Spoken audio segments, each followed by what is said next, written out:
मिस्र की जमीन पर एक वक्त ऐसा आया जब लोग हैरान व परेशान थे। दरियाए नील जो हमेशा ठंडा, साफ और मीठा बहता था, उस दिन कुछ और ही मंजर दिखा रहा था। लोग दरिया के किनारे जमा थे, सब एक दूसरे से कह रहे थे, ये पानी सर्ख क्यों है, आखिर क्या हो रहा है।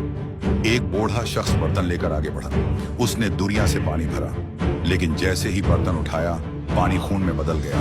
लोगों में चीखो पुकार मच गई। सब दौड़ते हुए फिरौन के महल की तरफ गए और बोले, आए बादशाह, दरियाए नील का पानी खून बन गया है। फिरौन ने मुस्कुराकर कहा, ये मूसी का जादू है, मैं खुद देखूंगा, मेरे लिए नील से पानी लाओ। उसके सिपाही फौरन दरिया की तरफ गए। उन्होंने बर्तन डाला, मगर जैसे ही उठाया पानी फौरन खून बन गया। उन्होंने पीने की कोशिश की, मगर हर घूंट में खून ही खून था। चेहरे बिगड़ गए, जबानें सूख गईं, पूरी जमीन पर खौफ की फजा छा गई। लेकिन वही दरिया, जब बनी इसराइल पानी भरते तो उनके बर्तनों में पानी बिल्कुल साफ और मीठा रहता। फिरौन के लोगों ने कहा, हमारे लिए भी पानी ले आओ। और जब उन्होंने उनके बर्तनों से पिया, पानी फिर खून में बदल गया। तब हजरत मूसा अलैहिस्सलाम ने फरमाया, यह अल्लाह का अजाब है, ताकि तुम पहचानो कि ताकत सिर्फ अल्लाह की है, न कि तुम्हारे छोटे खुदा फिरौन की। 7 दिन तक पूरे मिस्र में पानी खून की तरह बहता रहा। न कोई पी सकता था, न जमीन सैराब होती थी। हर तरफ खौफ, बदबू और सन्नाटा फैल गया। मगर फिर भी फिरौन का दिल नरम न हुआ। वो अब भी गुरूर में डूबा हुआ था।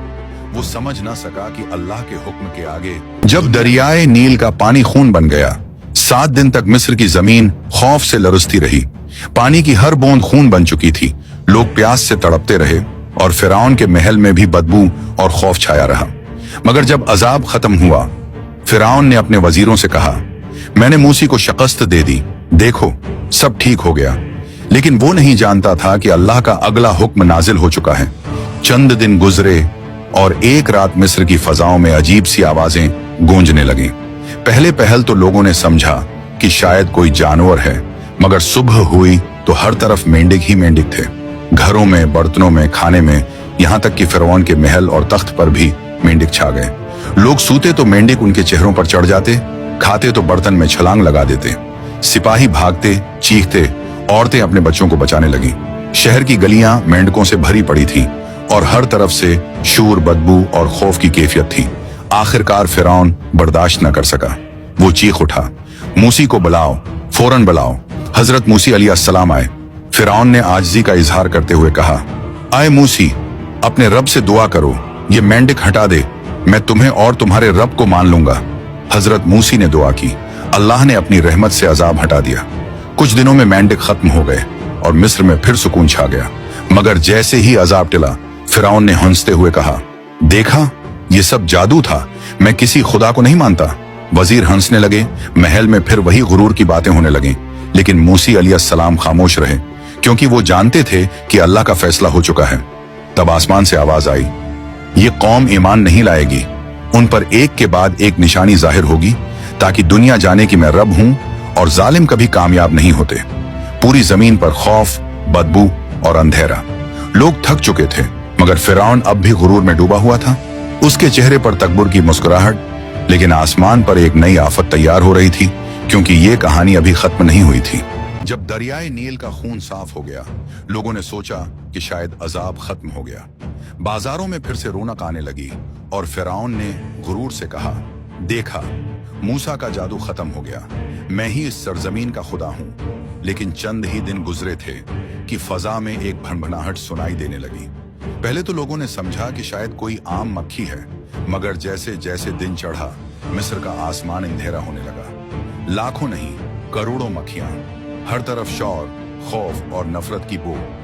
घरों में, महलों में, हथी के फिरौन के तख्त और खाने की मेज पर भी मक्खियां बैठ गईं। उनके खाने में गरतें, पानी में तैरतें और सूते हुए इंसानों के चेहरों पर भनभनाने लगते। खाना पीना, सोना सब नामुमकिन हो गया। लोग चीखने लगे, औरतें रोती फिरते, जानवर पागलों की तरह दौड़ने लगे। सिपाही फिरौन के दरबार में दौड़ते हुए आए। उनके कपड़ों पर भी मुखियां भरी थीं। फिरौन गुस्से से चीख उठा, ये क्या मुसीबत है, मूसा को फौरन बुलाओ। मूसा दरबार में दाखिल हुए। फिरौन का चेहरा पहला पड़ चुका था, गुरूर मानत पड़ चुका था।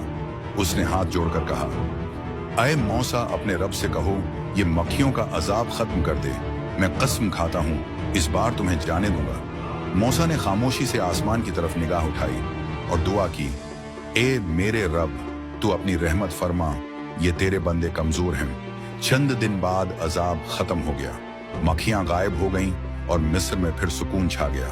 लेकिन जब फिरौन ने इत्मीनान महसूस किया तो उसने कहकाहा लगाकर कहा, मैं किसी रब को नहीं मानता, मैं खुद ही खुदा हूं। मुझे एक ऐसा ताज बना कर दो जो सूरज की रोशनी को भी शर्मिंदा कर दे। नमरूद वो पहला बादशाह था जिसने ताज पहना था। एक दिन नमरूद अपने महल के बुलंद तख्त पर बैठा। नमरूद वो आसमान की तरफ देखा, मुस्कुराया और कहा, मैं सिर्फ बादशाह नहीं हूं, मैं सबसे बड़ा हूं।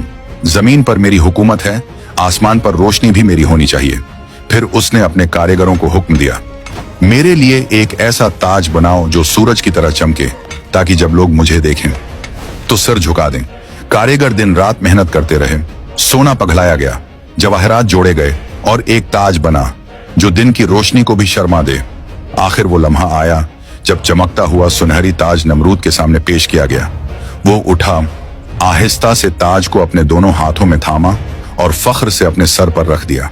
उस लम्हे जमीन पर सबसे पहला ताज पहना गया, लेकिन यह ताज बादशाहत का नहीं, गुरूर का ताज था। नमरूद ने आईने में खुद को देखा और कहा, अब मैं सबसे ऊपर हूं, मेरे आगे कोई सिर नहीं उठा सकता। उसे नहीं पता था कि जो खुद को सबसे बड़ा समझता है, अल्लाह उसे सबसे नीचे गिरा देता है। और फिर उसकी मौत एक छोटे से मुछड़ सी हो गई। जब तूफान नूह आया और दुनिया पानी में डूब रही थी, उस वक्त कश्ती में तमाम जानवर मौजूद थे। उन्हीं में एक छोटा सा फार यानी चूहा भी था। रवायतों के मुताबिक वो चूहा खामोशी से कश्ती की एक मजबूत रस्सी को कुतरने लगा।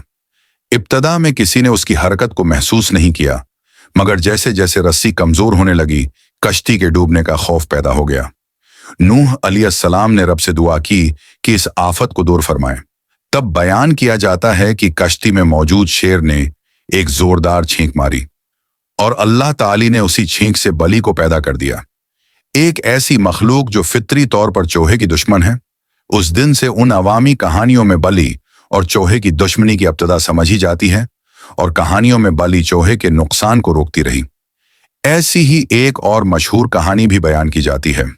कहा जाता है कि तूफान के दौरान जब जानवर ज्यादा थे तो कश्ती में फजला बढ़ने लगा, बू फैल गई और लोग परेशान हो गए। उन्होंने हजरत नूह अलैहिस्सलाम से शिकायत की। अल्लाह ने उन्हें हुक्म दिया कि हाथी की पेट पर हाथ मारें।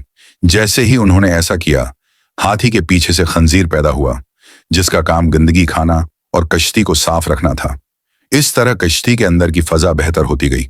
लेकिन अब असल बात सुने, ये तमाम कहानियां सिर्फ अवामी रवायात हैं, न ये कुरान करीम में मौजूद हैं, न सहीह अहादीस में, और न ही किसी मोतबर इस्लामी माखद में उनका कोई सबूत है।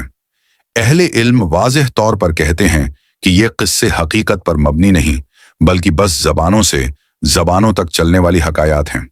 मुसलमान होने के नाते हमें अकीदा सिर्फ कुरान और सहीह अहादीस पर रखना चाहिए, संत से ही लेना चाहिए। बाकी कहानियां सिर्फ अबरत या दिलचस्पी के तौर पर जानी जाती हैं, इल्म नहीं। आखिर में बस इतना कहना चाहूंगा, सुबहान अल्लाह अल अज़ीम ला इलाहा इल्ला अंत सुबहानक इन्नी कुन्तु मिनज़ ज़ालिमीन।